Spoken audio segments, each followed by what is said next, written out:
আল্লাহ রাব্বুল আলামিন আমাদেরকে সৃষ্টি করেছেন একটা বিশেষ উদ্দেশ্য নিয়ে। আল্লাহ পাক সূরাতুজ যারিয়াতের 56 নম্বর আয়াতে বলছেন, আউযু বিল্লাহি মিনাশ শাইতানির রাজীম। আল্লাহ পাক বলছেন, ওয়া মা খালাকতুল জিন্না ওয়াল ইনসা ইল্লা লিয়াবুদুন। আল্লাহ রাব্বুল আলামিন বলছেন, আমি জিন এবং মানব জাতিকে শুধুমাত্র আমার ইবাদত করার জন্যই সৃষ্টি করেছি। আল্লাহ রাব্বুল আলামিন এই আয়াতের মধ্যে আমাদের সৃষ্টির উদ্দেশ্য বর্ণনা করেছেন। আল্লাহ পাক কি কারণে আমাদেরকে সৃষ্টি করেছেন, ইল্লা লিয়াবুদুন, শুধু আল্লাহ পাকের ইবাদত করার জন্যই সৃষ্টি করা হয়েছে। আল্লাহ রাব্বুল আলামিন একা ছিলেন, হুয়াল আউয়ালু ওয়াল আখিরু ওয়াজ যাহিরু ওয়াল বাতিনু ওয়া হুয়া বিকুল্লি শাইইন আলিম। আল্লাহ পাক সূরা হাদীদ এর 3 নম্বর আয়াতে বলেছেন, আল্লাহ পাকই প্রথম, আল্লাহই শেষ, আল্লাহ পাকই প্রকাশ্য, আল্লাহই গোপন, এবং তিনি প্রত্যেকটা বিষয় সম্পর্কে জ্ঞানী। এক সময় কিছুই ছিল না, শুধু আল্লাহ রাব্বুল আলামিন ছিলেন। আবার একটা সময় আসবে কিছুই থাকবে না, শুধু আল্লাহ পাক থাকবেন। আল্লাহ পাক প্রকাশ্য, অর্থাৎ আল্লাহ পাকের নিদর্শনগুলো প্রকাশ্য, এগুলোকে দেখে আল্লাহকে চিনতে হবে। আল্লাহ পাক গোপন, আল্লাহর মারিফত গোপন, এটাকে খুঁজে নিতে হয়, সবার সামনে এসে ধরা দিবে না। আল্লাহকে চেনার এবং আল্লাহকে পাওয়ার যে রাস্তা, এটা আপনাকে খুঁজতে হবে। ওয়া হুয়া বিকুল্লি শাইইন আলিম, আল্লাহ পাক প্রত্যেকটা বিষয় সম্পর্কে জ্ঞানী। এমন কিছুই নাই যে আল্লাহ পাকের জ্ঞানকে অতিক্রম করতে পারে। আল্লাহ পাক যাকে যতটুকু জ্ঞান দিয়েছেন, এর বাইরে কারো কোনো জ্ঞান নাই। সর্বপ্রথম আল্লাহ পাক একা ছিলেন। এখন যদি কারো মনে ওয়াসওয়াসা বা শয়তানি চলে আসে যে আল্লাহ পাক সবাইকে সৃষ্টি করেছেন, তাহলে আল্লাহকে কে সৃষ্টি করেছে, যেমনটা অনেকে এখন কথা বলে থাকে, তখন দায়িত্ব হচ্ছে বলতে হবে আমানতু বিল্লাহি ওয়া রুসুলিহি। কি বলতে হবে? আমার সাথে বলেন, আমানতু বিল্লাহি ওয়া রুসুলিহি, এবং বলতে হবে আউযু বিল্লাহি মিনাশ শাইতানির রাজীম, অথবা বলতে হবে আল্লাহুম্মা ইন্নী আউযু বিকা মিন হামাযাতিশ শায়াতিন ওয়া আউযু বিকা রাব্বি আন ইয়াহদুরুন। এটা বলে বাম দিকে 3 বার থুতু ফেলতে হবে, তাহলে শয়তানের এই ওয়াসওয়াসা মন থেকে দূর হয়ে যাবে ইনশাআল্লাহ। এখনকার বিশ্বের বেশিরভাগ মানুষ শয়তানের ওয়াসওয়াসায় চলে। এ কারণেই শয়তানকে দূর করতে হলে কিছু আমলের প্রয়োজন, যেমন 5 ওয়াক্ত নামাজ, সবসময় ওযু অবস্থায় থাকার চেষ্টা করা, কোরআন তেলাওয়াত করা নিয়মিত, সকাল সন্ধ্যায় আল্লাহর জিকির করা, এবং প্রত্যেক ফরজ নামাজের পরে তাসবিহ তাহলিল করা। কমপক্ষে সকাল সন্ধ্যায় 3 বার করে সূরা ইখলাস পড়া, কুল হুয়াল্লাহু আহাদ, এটা পড়া। সকাল সন্ধ্যায় 3 বার করে সূরা ফালাক পড়া, কুল আউযু বিরাব্বিল ফালাক, এটা পড়া। অথবা সকাল সন্ধ্যায় 3 বার করে সূরা নাস পড়া, কুল আউযু বিরাব্বিন নাস, এটা পড়া। সকাল সন্ধ্যায় কমপক্ষে 2 বার আয়াতুল কুরসি তেলাওয়াত করা। রাতের বেলা সম্ভব হলে সূরা মুলক তেলাওয়াত করা, অথবা সূরা বাকারার শেষের 3টা আয়াত তেলাওয়াত করা। এগুলো যে ব্যক্তি নিয়মিত তেলাওয়াত করে, চর্চা করে, সে শয়তানের ওয়াসওয়াসা থেকে দূরে থাকবে ইনশাআল্লাহ। আর শয়তানের ওয়াসওয়াসা অনেকভাবে হতে পারে। মানসিক, কোনো কোনো ক্ষেত্রে চোখের বদনজরও লাগতে পারে। চোখের বদনজর কিন্তু সত্য, যদিও বা বর্তমান বিজ্ঞান এগুলোকে স্বীকার করে না। আর বিজ্ঞান কোনো কিছুকে স্বীকার করলেই আমরা মানব, আর স্বীকার না করলে মানব না, এটা একটা কুফরি আকীদা। কি আকীদা? কুফরি আকীদা। বিজ্ঞান, যুক্তি, দর্শন এগুলো আল্লাহর বিধানের আওতাধীন। আল্লাহ পাকের বিধান এবং ওহী বিজ্ঞান, যুক্তি, দর্শনের আওতাধীন নয়। এই কনসেপ্টটা মুসলিমদেরকে আগে ক্লিয়ার করতে হবে। আল্লাহ রাব্বুল আলামিন তার ওহীর মধ্যে যে জ্ঞান নাযিল করেছেন, এটা চূড়ান্ত। কোনো জ্ঞান যদি এর ভিতরে পড়ে যায়, সেটা আমরা গ্রহণ করব, যেটা এর বাইরে চলে যাবে সেটাকে গ্রহণ করার প্রয়োজন নাই। দুর্ভাগ্যজনক হচ্ছে পশ্চিমারা সর্বপ্রথম নষ্ট করে দিয়েছে মুসলিম কমিউনিটিগুলোর পলিটিক্যাল সিস্টেম। দ্বিতীয়ত ধ্বংস করেছে মুসলিম জাতিগুলোর সামাজিক ব্যবস্থা। তৃতীয়ত ধ্বংস করেছে মুসলিমদের কালচার, সংস্কৃতি। চতুর্থ ধ্বংস করেছে মুসলিমদের অর্থনীতি। আর এখন ধ্বংস করতে চাচ্ছে মুসলিমদের শিক্ষানীতি। এখানে একটা চিরকুট আছে, পলিটিক্যাল আলাপ করা যাবে না। ওই জন্য আমি এখন মজা করে বলি যে পলিটিক্যাল আলাপ আমরা শিক্ষিতরা করতে পারবো না। কে করতে পারবে? হিরো আলম। কথা বুঝতে পারছেন না? ও করতে পারবে, ও প্রচারণা চালাতে পারবে, ভোট চাইতে পারবে, এমপি হতে পারবে, শিক্ষিত সমাজ কথা বলতে পারবে।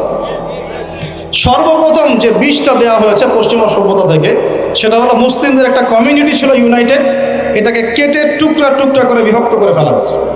এটা 1 নম্বর কাজ তারা করেছে। 2 নম্বর, পলিটিক্যাল সিস্টেমগুলোর মধ্যে বিষ ঢুকিয়ে দেওয়া হয়েছে, বিষ। এখানে ভাইয়ে ভাইয়ে মারামারি করবে এখন, ভাই ভাই, দুজনেই ভাই। আচ্ছা, 3 নম্বর করা হয়েছে কালচার। আমাদের যে কালচারগুলো আছে, এই কালচারগুলোকে ধ্বংস করে দেওয়া হচ্ছে। পশ্চিমা কালচারে সব কিছুই চলছে, আমাদের চেহারা স্রোত থেকে শুরু করে আকীদা, আদর্শ, সব কিছুই, পরিবার, সব কিছুই। পশ্চিমা কালচার ছাড়া আমরা চলতে পারছি না। একটা বিয়ে হবে, সেই বিয়েতেও গিয়ে দেখবেন প্রথমে গায়রে মাহরাম, মাহরামের কোনো বাস বিচার নাই, যে যাকে পাচ্ছে হলুদ মাখাচ্ছে, ডিজে পার্টি হচ্ছে, ধুমধারাক্কা গান হচ্ছে। বিয়ের শুরুটাই হচ্ছে পশ্চিমা কালচার। প্রত্যেকটা সেক্টরে অর্থনীতি, আল্লাহ পাক ব্যবসা হালাল দিয়েছেন, আল্লাহ পাক দিয়েছেন যাকাত ভিত্তিক অর্থনৈতিক সিস্টেম, সাদাকা, ওশর, সাদাকাতুল ফিতর ইত্যাদি, এগুলো সব বাদ। এখন চলছে সুদ। কি চলছে? সুদ আর প্রতারণা, ঘুষ আর দুর্নীতি। এখানেও পশ্চিমা কালচার। আরেকটা কি? শিক্ষা। এখন শিক্ষার মধ্যেও আস্তে আস্তে সব পশ্চিমা কালচার ঢুকে দেওয়ার চেষ্টা করছে। আর আমরা কি করছি আসলে? আমরা আপোষে মারামারি কাটাকাটি করছি, আপোষে গীবত তমত সমালোচনায় ব্যস্ত আছি। কে কার ভুল ধরবো, কে কাকে আন্ডারস্টিমেট করব, কে কাকে অনলাইনে ধুয়ে রেখে দিব, এগুলোই আমাদের কাজ। তো আল্লাহ পাক আমাদেরকে বুঝ দান করুন, বোধ শক্তি দান করুন। আল্লাহ পাক যেন আমাদেরকে বোঝার তৌফিক দেন কোরআন এবং সুন্নাহর মধ্যে যে জ্ঞানটা আছে এটাই চূড়ান্ত। এর বাইরে অনেক জ্ঞান থাকতে পারে, সেই জ্ঞান আমরা নিব না এমন নয়, সেই জ্ঞানও আমরা নিব, কিন্তু যখন সেটা কোরআন সুন্নাহর মানদণ্ডে টিকে যাবে তখন নিব। দেখা যায় কোরআন সুন্নাহর সাথে সাংঘর্ষিক, সেই জ্ঞানটা আমরা নিব না, সিম্পল। কারণ আমরা তো মুসলিম, অন্যদের পরকালীন কনসেপ্ট নাই, অন্যদের পরকালের হিসেব নিকেশের ভয় নাই, তাদের পরকালীন কোনো চেতনা নাই, কিন্তু আমাদের আছে না? আমাদেরকে মৃত্যুবরণ করতে হবে, কবরে সওয়াল জবাব দিতে হবে, আমাদের হাসর, মিজান, পুলসিরাত আমাদের সামনে অপেক্ষা করছে। আর আমরা চাই জান্নাতে যেতে। কোথায় যেতে? জান্নাতে যেতে। তাহলে আমাদেরকে তো 8-10টা মানুষের মতো চিন্তা করলে হবে না, হবে?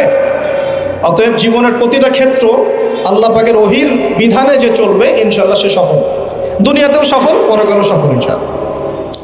আর আমরা ইসলাম কারো উপর জোর করে চাপিয়ে দিব না, দিব? ইসলামের মধ্যে জোর জবরদস্তি নাই, লা ইকরাহা ফিদ্দিন, দ্বীনের মধ্যে কোনো জোর জবরদস্তি নাই। সত্য মিথ্যাকে স্পষ্ট করে উপস্থাপন করতে হবে। যার মনের মধ্যে আল্লাহ পাক হেদায়েত দিবেন, সে সত্যের পথে চলে আসবে ইনশাআল্লাহ। যাকে আল্লাহ পাক হেদায়েত দিবেন না, তাকে আপনি হাজার দিন বোঝালেও সে সত্য গ্রহণ করবে না। অতএব ফাযাক্কির ইন্নামা আনতা মুযাক্কির, আল্লাহ পাক বলেছেন তুমি উপদেশ দাও, তুমি শুধু উপদেশ দাতা মাত্র। লাস্তা আলাইহিম বিমুসাইতির, তুমি কারো প্রতি দারোগা নও, কাউকে চাপিয়ে দিতে পারবে না। ফাযাক্কির ইন নাফাআতিয যিকরা, উপদেশ দাও, যদি উপদেশ কাজে লাগে। সায়াযাক্কারু মান ইয়াখশা, যে আল্লাহকে ভয় করে সে অচিরেই কিন্তু উপদেশ গ্রহণ করবে। আল্লাহ পাক আমাদের সবাইকে আল্লাহর উপদেশ অর্থাৎ কোরআন সুন্নাহর ওহীর জ্ঞান অর্জন করার তৌফিক দান করুন এবং সেই জ্ঞান অনুযায়ী আমল করার তৌফিক দান করুন।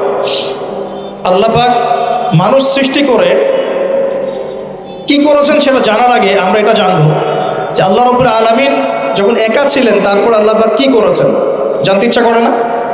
আচ্ছা, আজকে আমরা হিস্ট্রিটা বলছি, শুনুন। আস্তে আস্তে আমি যুবকদের দিকেও আসবো এবং সমকালীন প্রেক্ষাপটেও আসবো ইনশাআল্লাহ। আর সবশেষে আমরা ফিনিশিং দিব এভাবে, সমকালীন প্রেক্ষাপটে আমাদের করণীয় কাজগুলো কী কী। আল্লাহ পাক আমাদেরকে বোঝার তৌফিক দেন।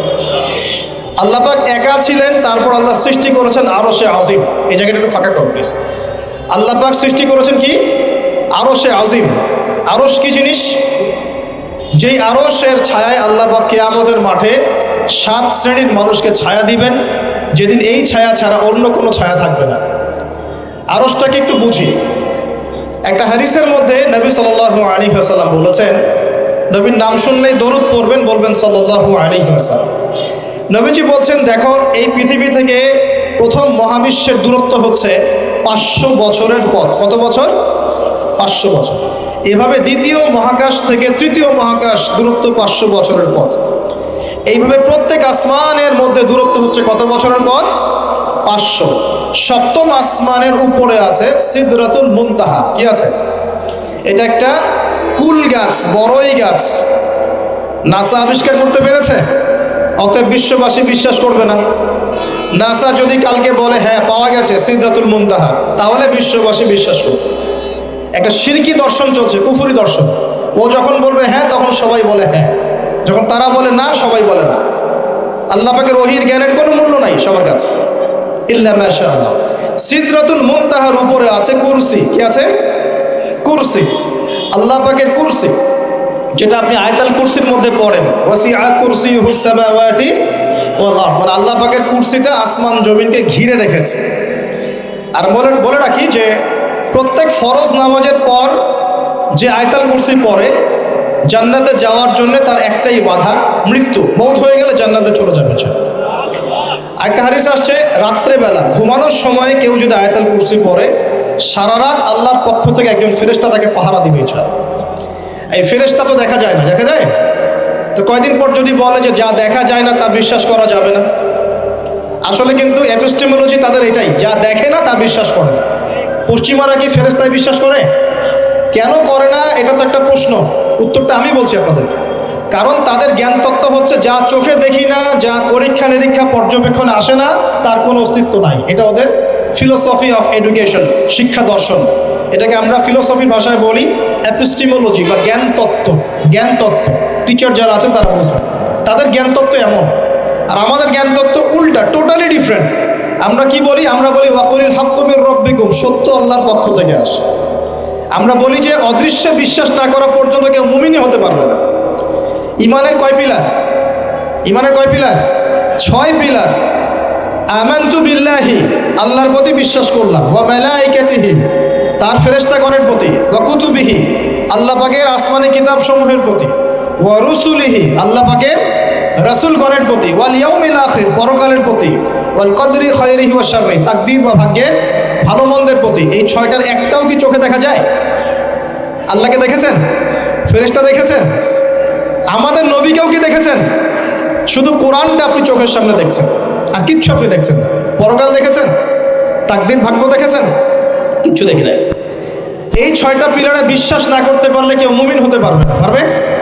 আলিফ লাম মিম যালিকাল কিতাবু লা রাইবা ফি হুদাল লিল মুত্তাকিন। কারা মুত্তাকি? আল্লাযীনা ইউমিনুনা বিল গায়বি। এই যে 6টা গায়েবে যারা বিশ্বাস করে, এরা হলো মুমিন, মুত্তাকি।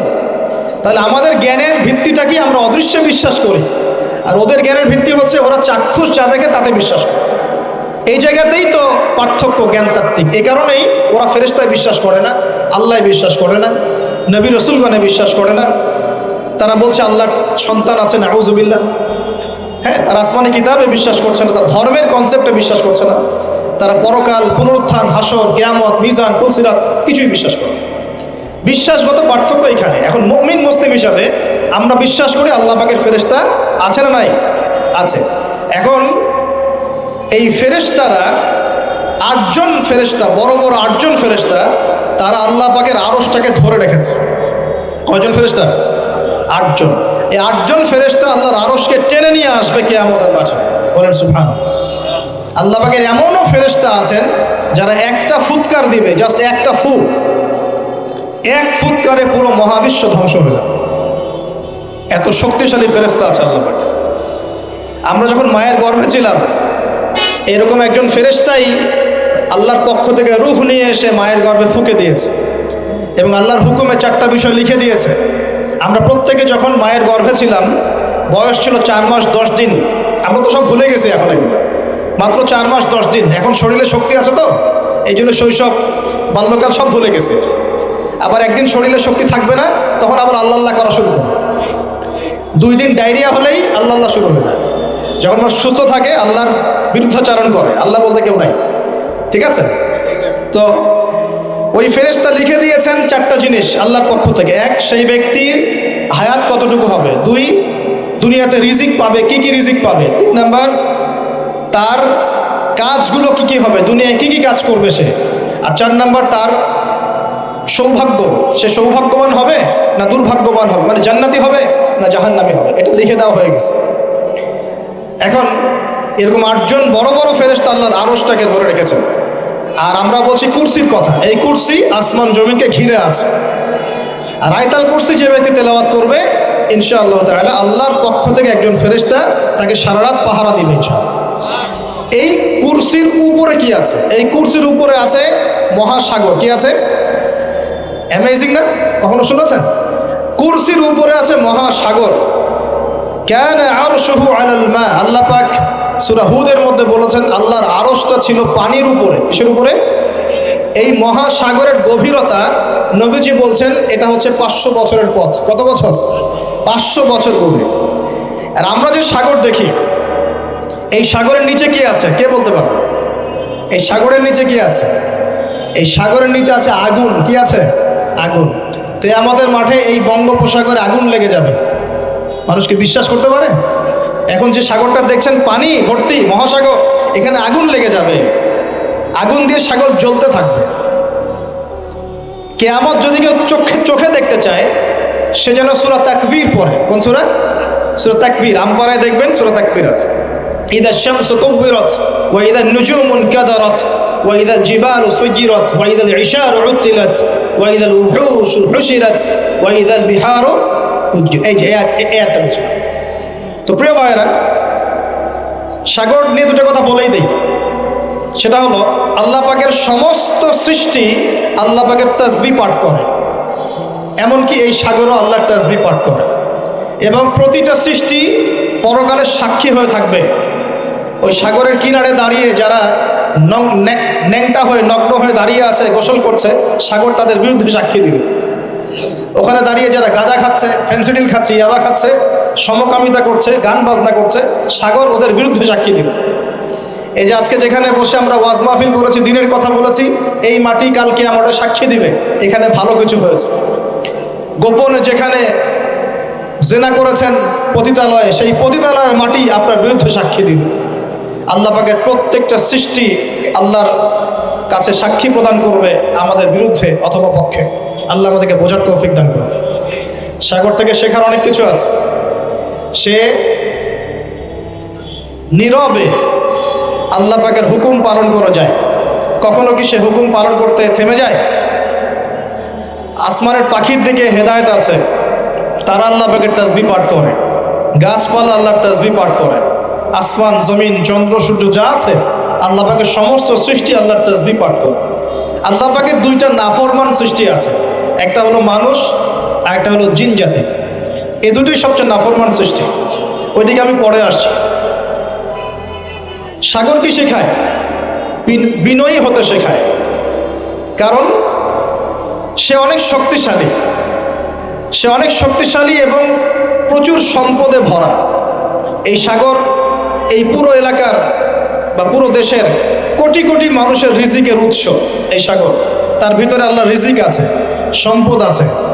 অনেক সম্পদে পরিপূর্ণ থাকার পরেও সাগর খুব শান্ত, তার মধ্যে খুব উদ্ধত অহংকারী আচরণ দেখা যায়। ঠিক আল্লাহর জ্ঞানী মানুষরা সমুদ্রের মতো হয়, তাদের ভিতরে অনেক জ্ঞান থাকে, কিন্তু তারপরেও তারা শান্ত থাকে, বিনয়ী থাকে। আর যাদের ভিতরে সম্পদ কম তাদের লাফালাফি বেশি। কথা বুঝতে পারছেন? সাগর এত শক্তিশালী হওয়া সত্ত্বেও আপনি তার সামনে গিয়ে দাঁড়ালে সে আপনার পা ধুয়ে দেয়। আল্লাহর বিনয়ী মানুষরা এমনই হয়, অনেক শক্তিশালী হওয়া সত্ত্বেও, সম্পদশালী হওয়া সত্ত্বেও তারা আপনার পা ধুয়ে দেয়। অনেক শেখার আছে, অনেক কিছু। সাগর সম্পর্কে অনেক আয়াত আছে কোরআনে। যখন সাগরে নৌযান চলাচল করে, তখন আল্লাহ পাক যদি ঝড় ঝাপটা দেন, প্রাকৃতিক কোনো বিপর্যয় দেন, তাহলে মানুষ মুখলেসভাবে আল্লাহকে ডাকা শুরু করে। যখন সে সেখান থেকে উদ্ধার পায়, আল্লাহ পাক উদ্ধার করে দেন, বিপদ থেকে বাঁচিয়ে দেন, আবার সে আল্লাহর সাথে শিরক করা শুরু করে। এই আয়াতগুলো সূরা ইউনূসের মধ্যে আছে। তো আমরা চেষ্টা করব সাগরের মতো সম্পদশালী হওয়ার জন্য। সম্পদশালী ভিতর থেকে, ভিতরে সম্পদ থাকবে, যেমন ভিতরে জ্ঞান থাকবে কিন্তু বাইরে বিনয়ী ভাব থাকবে।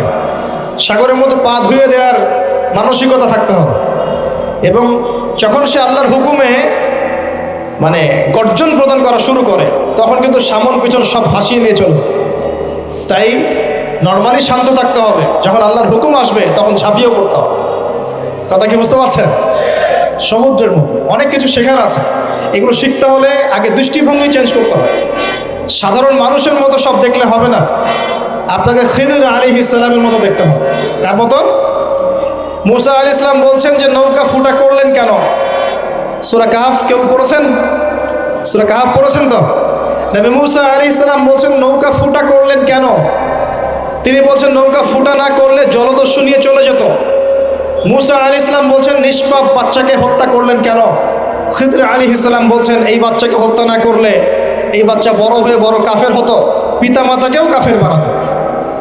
মুসা আলাইহিস সালাম বলছেন এই দেয়াল কেন নির্মাণ করলেন পারিশ্রমিক ছাড়াই? তিনি বলছেন দেয়াল নির্মাণ না করলে এর নিচে থাকা সম্পদ, এতিম বাচ্চাদের সম্পদ মানুষ নিয়ে চলে যেত। তিনটা প্রশ্নেই মুসা আলাইহিস সালাম বাইরের চোখ দিয়ে দেখেছেন, খিদর আলাইহিস সালাম তার ভিতরের চোখ দিয়ে দেখেছেন। এই যুগে যদি আপনি ফিতনা চিনতে চান, দাজ্জালীয় সভ্যতাকে চিনতে চান, তাদের প্ল্যানগুলো বুঝতে চান, স্বাভাবিক দৃষ্টিভঙ্গি দিয়ে দেখলে হবে না, ভিতরের চোখ দিয়ে দেখা শিখতে হবে। এটা সবচেয়ে বড় কথা আজকের মাহফিলে। দৃষ্টিভঙ্গি চেঞ্জ করতে হবে, তারপরে আপনি ফিতনা ধরতে পারবেন, সমাধানও খুঁজে বের করতে পারবেন ইনশাআল্লাহ। তবে বাস্তবতা কি জানেন? বাস্তবতা হচ্ছে খিদর আলাইহিস সালামের মতো মানুষদেরকে এই সমাজ মূল্যায়ন করে না। যাদের মধ্যে খিদরের মতো অন্তর্দৃষ্টি আছে তাদেরকে সমাজ মূল্যায়ন করে না, তাদেরকে মানুষ বলে পাগল। যেমন নবী সাল্লাল্লাহু আলাইহি ওয়াসাল্লামকেও মানুষ বলেছিল মাজনুন, পাগল হয়ে গেছে।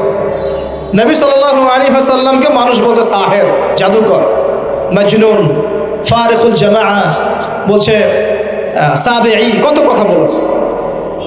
আল্লাহ পাক আমাদের সবাইকে কোরআন সুন্নাহ ভিত্তিক জ্ঞান অর্জন করার তৌফিক দেন এবং খিদর আলাইহিস সালামের মতো অন্তর্দৃষ্টি লালন করার তৌফিক দান করুন। এই মহাসাগরের অস্তিত্ব আছে যেটা কুরসির উপরে, এর উপর আল্লাহ রাব্বুল আলামিনের আরশে আজিম, যেটাকে টেনে নিয়ে আসবে কতজন ফেরেশতা? 8 জন। আগে হাদিসটা শুনি। আল্লাহ পাক বলেছেন, দুঃখিত, নবী সাল্লাল্লাহু আলাইহি ওয়াসাল্লাম বলেছেন কিয়ামতের মাঠে আল্লাহ পাক 7 শ্রেণীর মানুষকে এই আরশের ছায়ায় ছায়া দিবেন। কত শ্রেণী? যুবক ভাইরা হাদিসটা খুব ভালো করে শোনেন, কারণ এখানে সবগুলো হওয়ার মতো সম্ভাবনা আপনার আছে। 7টা শ্রেণীর অন্তর্ভুক্ত হওয়ার সম্ভাবনাই যুবকদের আছে, সবার নাই। 1 নম্বর হচ্ছে ন্যায়পরায়ণ শাসক। সুযোগ আছে তো? শাসন ক্ষমতা খারাপ কিছু না, কিন্তু শাসন ক্ষমতা পেয়ে যদি মানুষ ন্যায় বিচার করে ভালো, যদি জুলুম করে তাহলে আল্লাহর সামনে জবাবদিহি করতে হবে। That's all. 2 নম্বর সেই ব্যক্তি যার অন্তর মসজিদের সাথে ঝুলন্ত থাকে। কার সাথে? মোবাইলের সাথে না। কার সাথে? এখন অন্তর কার সাথে ঝুলন্ত থাকে? মোবাইলের সাথে। মসজিদের সাথে অন্তর ঝুলন্ত মানে কি? এটা কি সত্যি সত্যি কলিজে ঝুলা আছে না রূপকথা? মানুষ তো রূপক অর্থ বুঝতে পারে না এখন। মানে আপনি নামাজের জন্য, জামাতে নামাজ পড়ার জন্য উদ্গ্রীব হয়ে থাকেন, এটা হলো মসজিদের সাথে ঝুলন্ত হৃদয়। এরপর সেই ব্যক্তি, সেই যুবক যে তার যৌবনকালটা আল্লাহ পাকের ইবাদতে কাটিয়ে দিয়েছে। সুযোগ আছে না? আছে কি নাই? যুবকদের সুযোগ আছে কি নাই? 4 নাম্বার সেই ব্যক্তি বা সেই 2 ব্যক্তি যারা একে অপরকে আল্লাহর জন্য মহব্বত করে। বয়ফ্রেন্ড গার্লফ্রেন্ড ট্রেডিশন বলা হচ্ছে না, বয়ফ্রেন্ড গার্লফ্রেন্ডের হারাম জেনার ভালোবাসা বলা হচ্ছে না। কি বলা হচ্ছে? দিনের জন্যে, আল্লাহর জন্যে দুজন পরস্পরকে ভালোবাসে, আল্লাহর জন্যেই বিচ্ছেদ ঘটে। 5 নাম্বার সেই ব্যক্তি যাকে, যুবক ভাই শোনেন ভালো করে, সেই ব্যক্তি যাকে কোনো সুন্দরী নারী জেনার জন্য ডাকে। সুন্দরী উচ্চ বংশের কোনো মেয়ে নিজেই জেনা করার জন্য ডাকে, কিন্তু যুবক বলে আমি আল্লাহকে ভয় করি, ইন্নী আখাফুল্লাহ, আমি আল্লাহকে ভয় করি। এরকম যুবক আছে এখনো বাকি সমাজে? এখন তো ইচ্ছা করেই মানুষ জেনা করে। এখন তো জেনা এত সহজ, মানুষ 1000, 1500, 2000 টাকা দিয়ে জেনা করতে পারে। এই সমাজে জেনা সহজ, বিয়ে হয়েছে কঠিন। এই সমাজে জেনাটা সহজ হয়ে গেছে, বিয়েটা কঠিন হয়ে গেছে।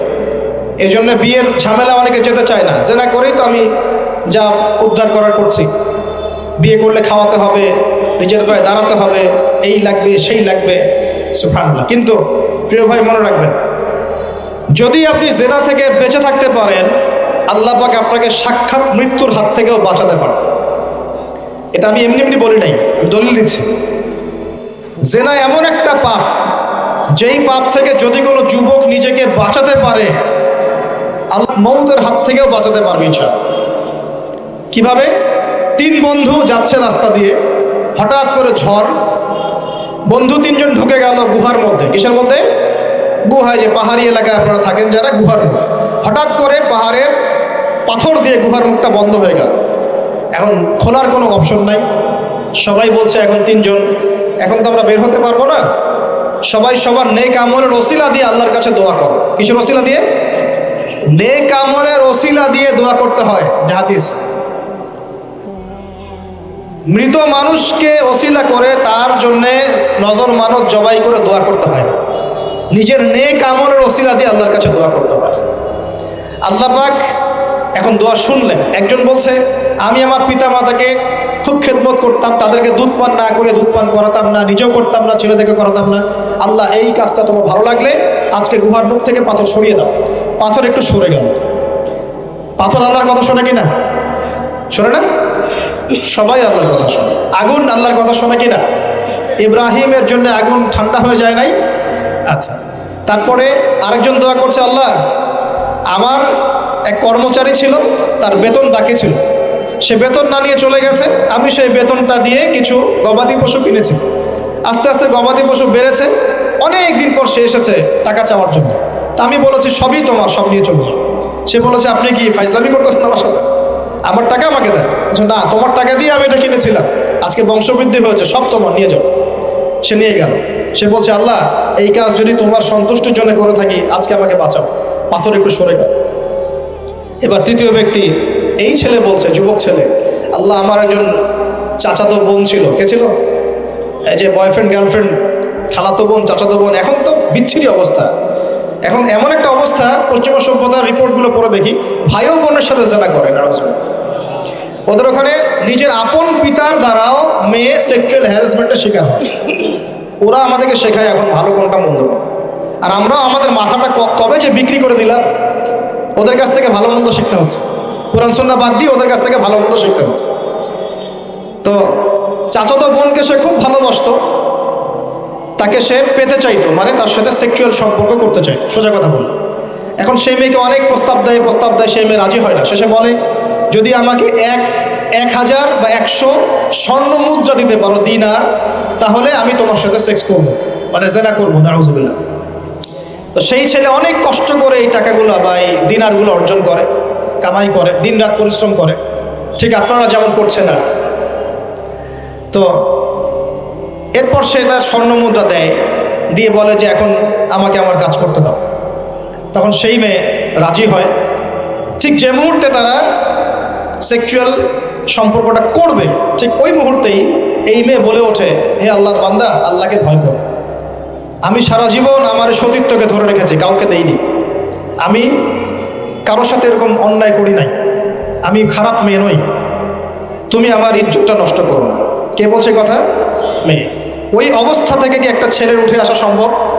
এটা কি এতটাই সহজ? এটা কিন্তু সহজ না। সত্যি কথা বলতে এই বিষয়টা কিন্তু এতটাও সহজ না। যারা অবিবাহিত তারা হয়তো বুঝতে পারবে না, বিবাহিতরা বুঝতে পারছে। তো ওই অবস্থা থেকে সেই টাকাগুলো না নিয়ে সেই স্বর্ণমুদ্রা মেয়েকে দিয়ে ওখান থেকে সেই ছেলে উঠে আসে আল্লাহর ভয়ে। সে এখন গুহার মধ্যে আটকা পড়েছে, আল্লাহকে বলছে, আল্লাহ ওই দিন ওই কাজ যদি তোমার সন্তুষ্টির জন্য করে থাকি, আজকে আমাকে মৃত্যুর হাত থেকে বাঁচাও। সমস্ত পাথর ধপধপ করে সরে গেল গুহার মধ্যে। এটা কিন্তু কোনো গাল গল্প না, এটা বনু ইসরাইলের ঘটনা, সত্য ঘটনা। এই হাদিস থেকে আমি আপনাকে দলিল দিচ্ছি যে যদি জেনার মতো পাপ থেকে আমি সরে আসতে পারি, সাক্ষাৎ মৌত থেকে আল্লাহ বাঁচাতে পারে।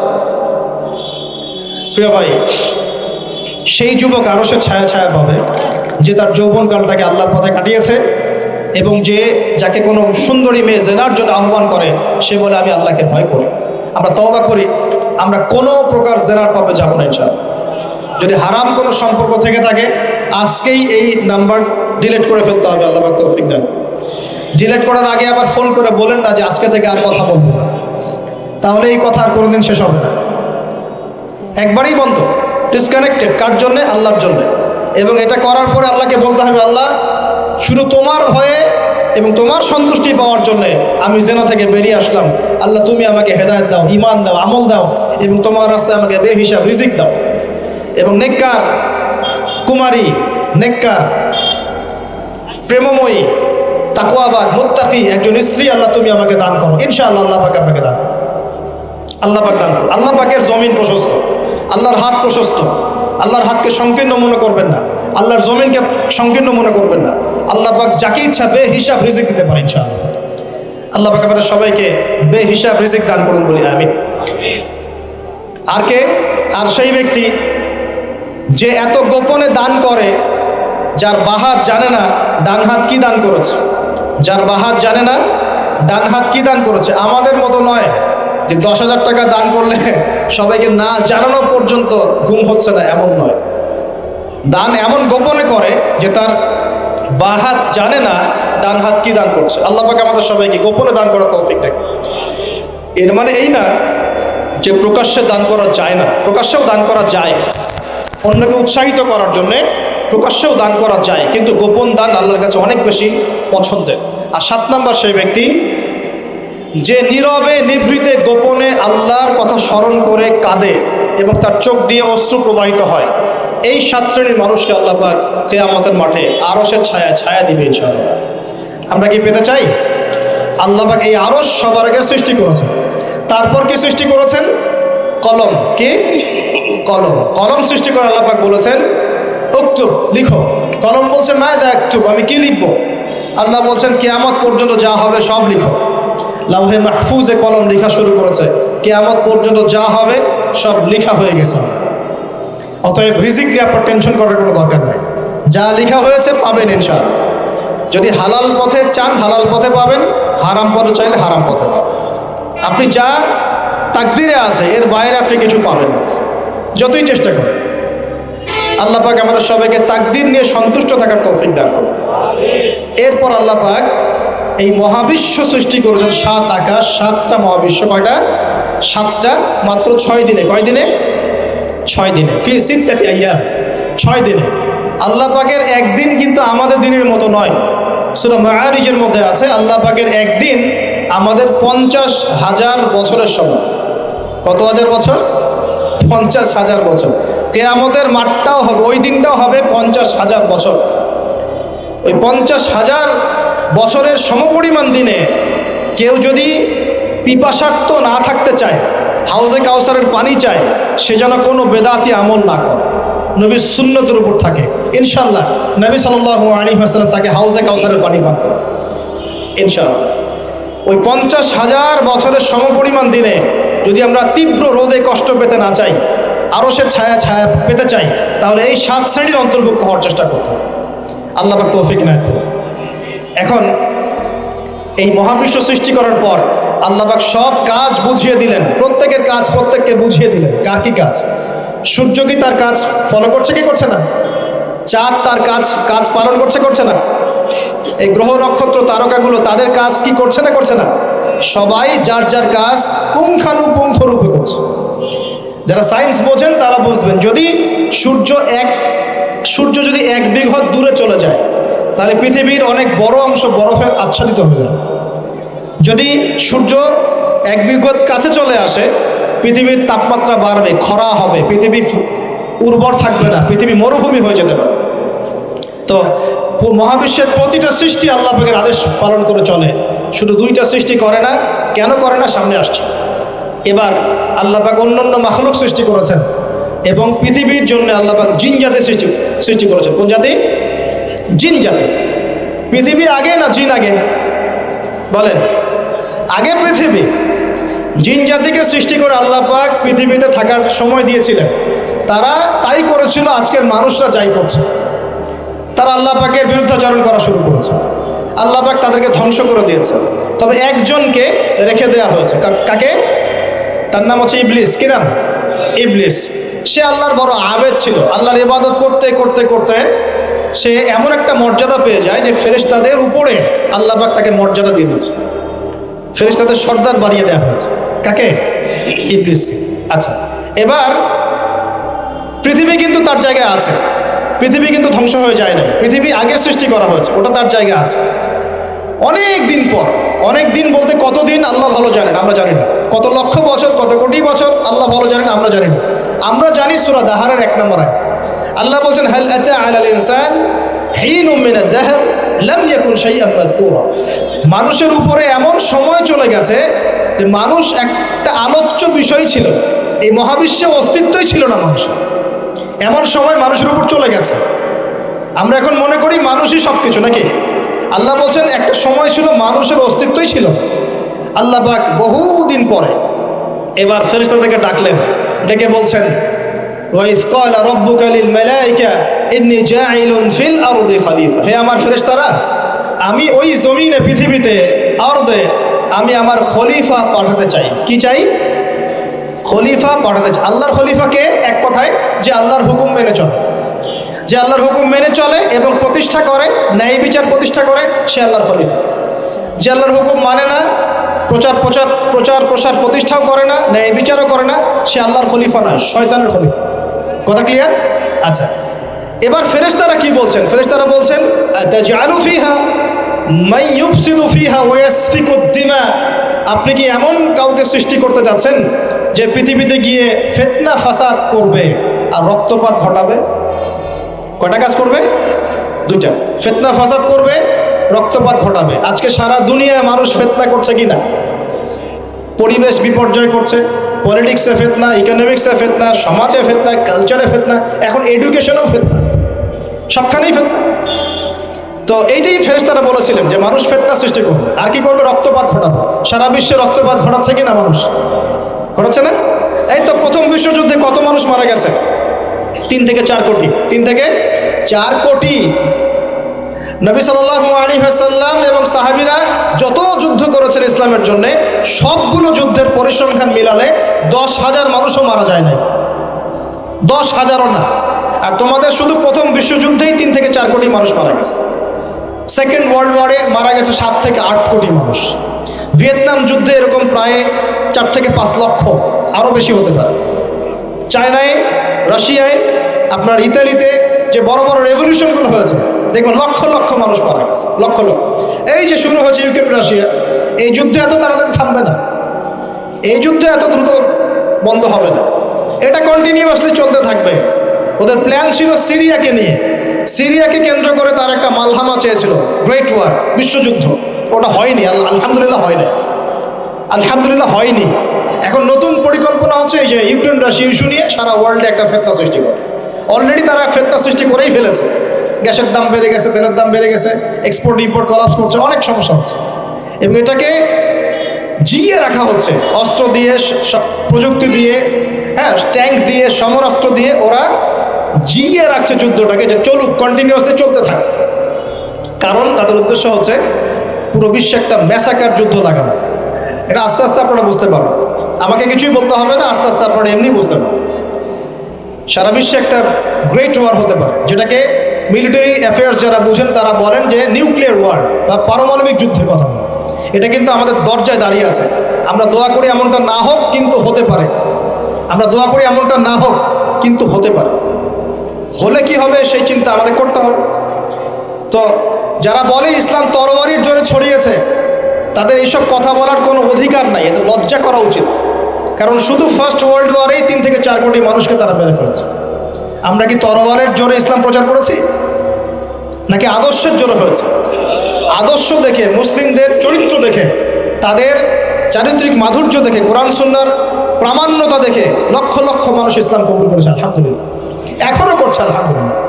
এখন যে সারা বিশ্বে মানুষ মুসলিম হচ্ছে, কোন জায়গায় মুসলিমরা গলার জোরে, তরবারের জোরে ইসলাম প্রচার করছে দেখান দেখি।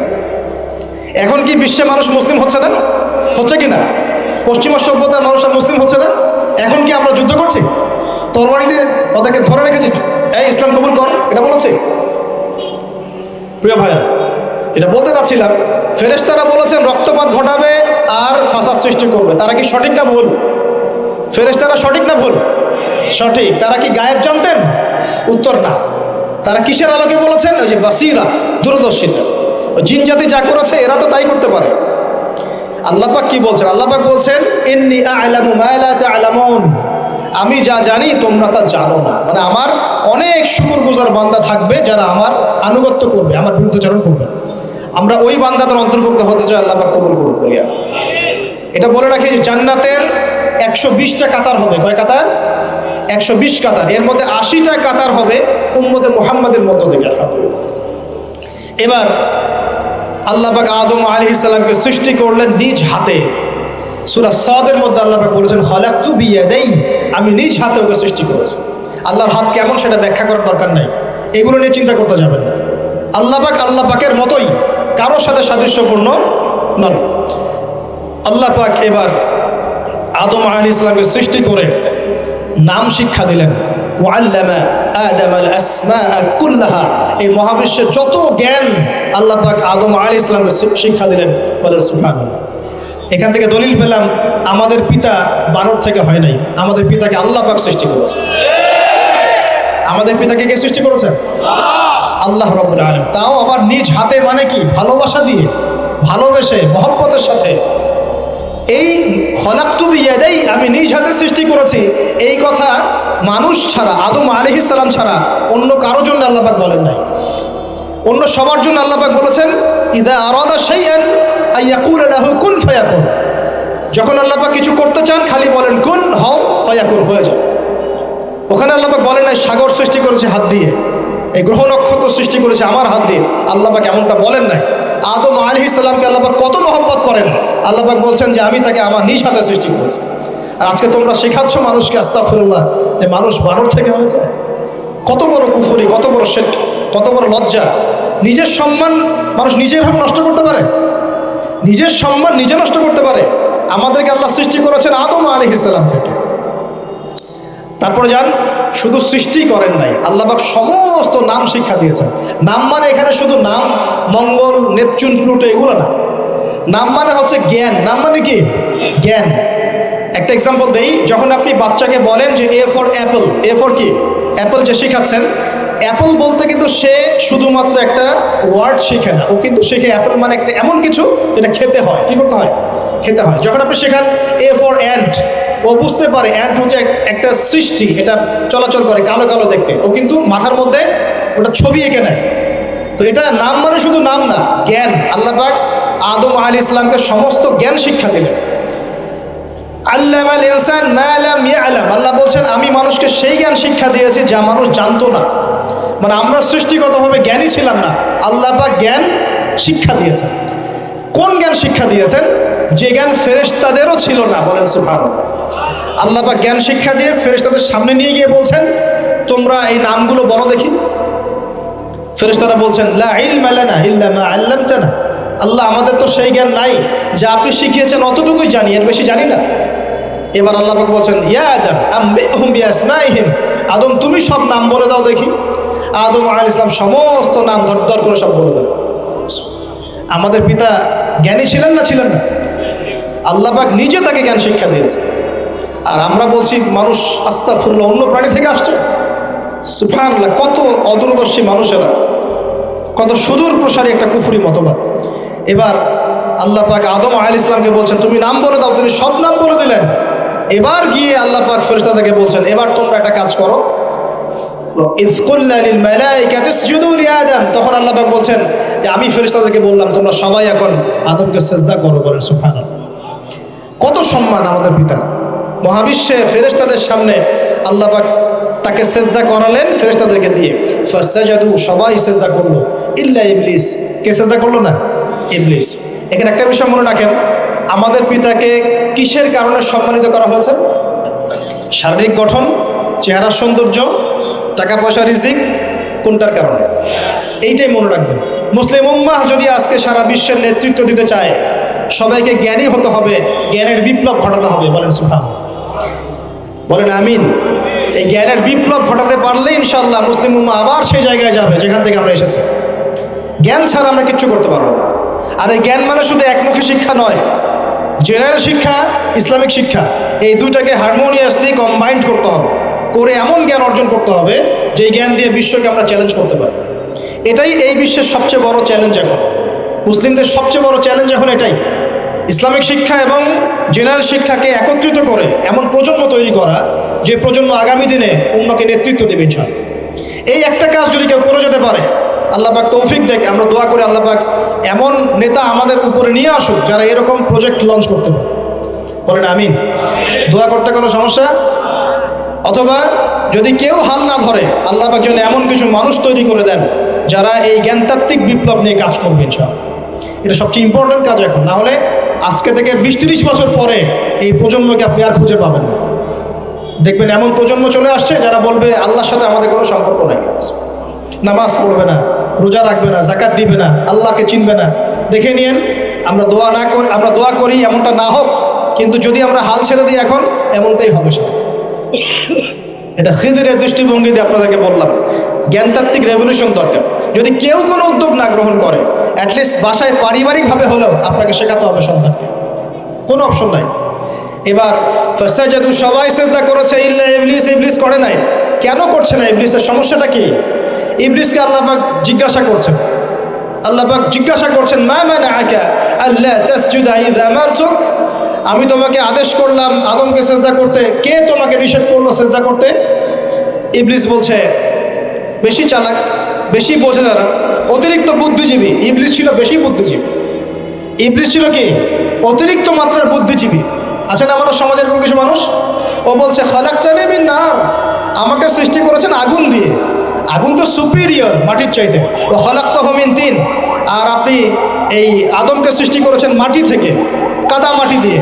আমি কেন আদমকে সেজদা করতে চাই? যুক্তি, অতি যুক্তিবাদী, অতি বুদ্ধি। আল্লাহ পাক বলছেন ফাখরুজ মিনহা ফাইন্নাকা রাজিম, এখান থেকে বের হয়ে যাও, তুমি অভিশপ্ত। ফাইন্না আলাইকা লা'নাতা ইলা ইয়াউমিদ্দিন, আমার আদেশ লঙ্ঘন করার কারণে কিয়ামত পর্যন্ত তোমার উপর লানত, অভিশাপ বসবে।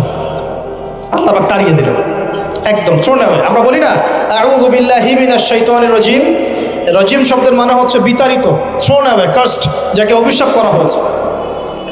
এবার ভালো করে শোনেন প্রিয় ভাই, ইবলিসের এই স্টেটমেন্টগুলো শোনেন। এবার ইবলিস বলছে রব্বি আনজিরনি ইলা ইয়াউমি ইউবআসুন, এই স্টেটমেন্টটা ভালো করে শোনেন। ইবলিস বলছে রব্বি, হে আমার রব। ইবলিস বলছে রব্বি, হে আমার রব। ইবলিস বলছে রব্বি, হে আমার রব, আমাকে অবকাশ দিন। আনজিরনি, আমাকে অবকাশ দিন। ইলা ইয়াউমি ইউবআসুন, কিয়ামত দিবস পর্যন্ত। ইবলিস আল্লাহকে বিশ্বাস করে কি করে না? ইবলিস আস্তিক না নাস্তিক? বলেন। ইবলিস বলছে রব্বি, রব্বি মানে কি? হে আমার রব। রব্বি মানে রব না, রব্বি মানে আমার রব।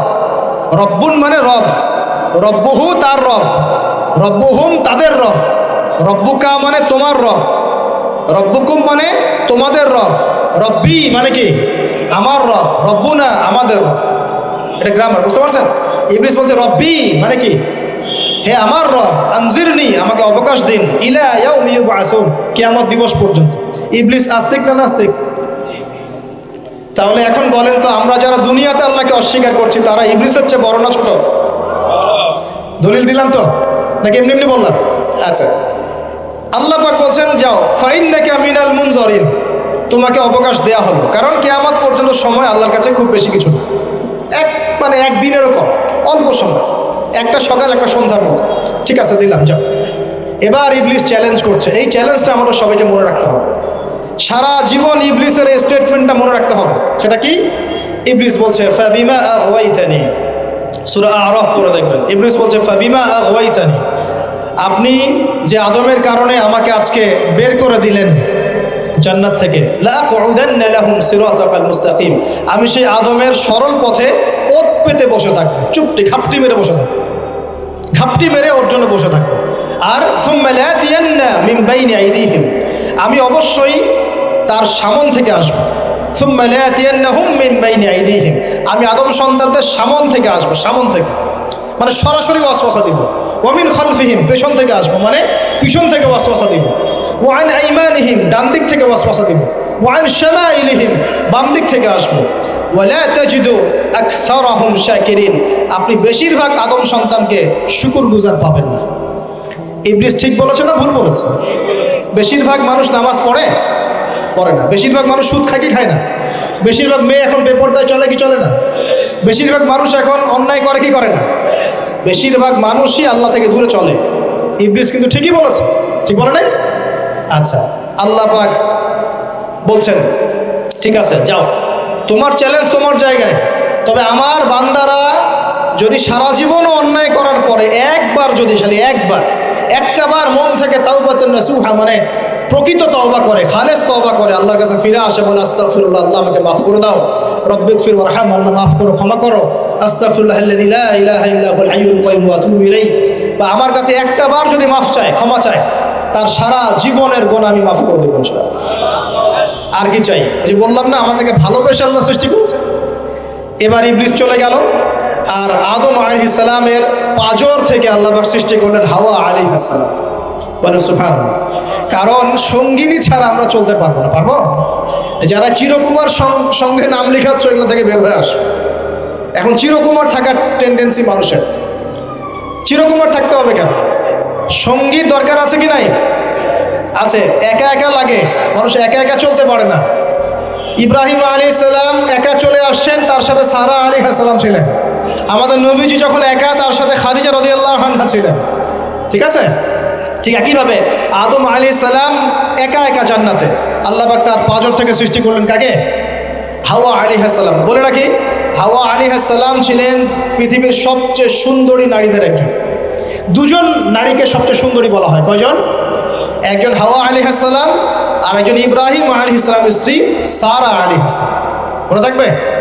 এখানে মনে রাখবেন, নিজে যদি পবিত্র থাকেন, নিজের চরিত্রকে পবিত্র রাখেন, ইনশাআল্লাহ আপনি সব দিক থেকে ভালো একজন মেয়ে পাবেন। নিজের চরিত্র ঠিক থাকবে না, জেনা করবেন, 10 ঘাটের পানি খেয়ে আসবেন, দেখবেন যাকে বিয়ে করেছেন ও 15 ঘাটের পানি খেয়ে আসে। সতর্ক থাকবেন। আল্লাহ পাক হেফাজত করুন, বলি আমিন। এবার তারা দুজন জান্নাতে থাকতে লাগলেন। আল্লাহ পাক বলছেন, একটু মনোযোগ দেন, আল্লাহ বলছেন যে তোমরা দুজন জান্নাতে থাকো।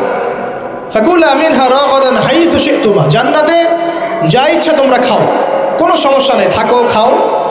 ওয়ালা তাকরাবা হাদিহি শাজারা, কিন্তু একটা আদেশ করছি তোমাদেরকে, এই যে গাছটা দেখছো, এই গাছের কাছেও যাবে না।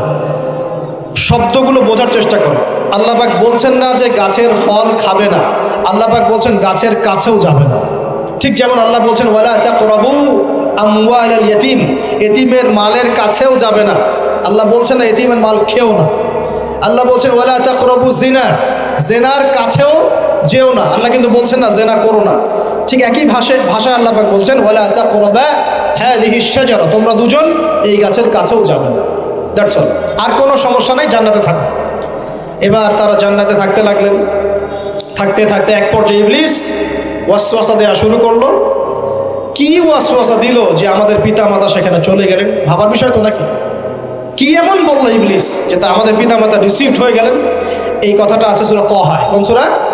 সূরা তাহা পড়ে দেখবেন। আল্লাহ পাক বলছেন, ইবলিস আমাদের পিতাকে বোঝাচ্ছে, বলছে ইয়া আদম, হে আদম, হাল আদুল্লুকা, আমি কি তোমাকে জানিয়ে দিব, খবর দিব, আলা শাজারাতিল খুলদি ওয়া মুলকিন লা ইয়াবলা, এমন একটা গাছের কথা কি জানিয়ে দিব যেই গাছের কাছে গেলে বা তার ফল খেলে তুমি দুটো জিনিস পাবে, চিরস্থায়িত্ব পাবে, কোনোদিন মরবে না, আর বিশাল ক্ষমতার মালিক হবে।